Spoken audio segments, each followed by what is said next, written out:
I'll be talking about energy levels, sublevels, and orbitals. Now, these are very important parts of chemistry, and many students get confused about it. And today I'll be teaching a simplified manner of this. So for example, let's take sodium, which is Na, and its atomic number is 11. Now according to 2n square or the octet rule, we're going to have 2 electrons on the first shell, 8 electrons in the second shell, and 1 electron in the third shell.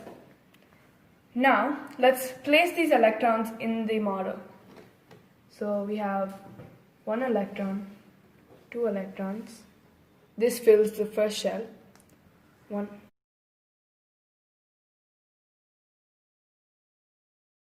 8 electron, 9 electron, and 10th electron. And now the last shell, you have the 11th electron. Bohr's atomic model, we have the shells and they are called 1, 2, 3. Another representation for these shells are K, L, M. Now, within these energy levels, there are sublevels, and they are called S, P, D, F, and so on. Now, in the first energy level, we only have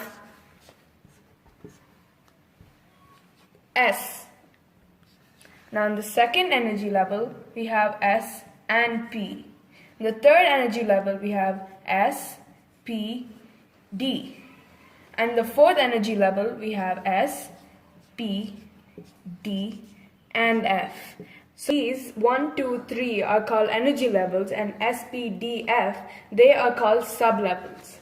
Now within sublevels, we have orbitals.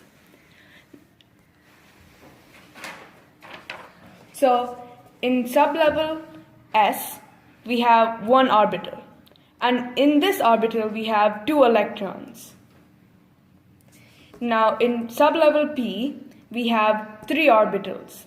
And number of electrons, we have 6. Now D, we have 5 orbitals and 10 electrons. And for F, we have 7 orbitals and 14 electrons. Now these orbitals can each carry a maximum number of 2 electrons. So for sublevel S, we have 1 into 2, which is equal to 2. And for P subshell, we have 3 into 2, which is equal to 6. So the sublevel D has 5 orbitals, and into 2 is a maximum of 10 electrons. And for sublevel F, we have 7 orbitals, and into 2 is a maximum of 14 electrons.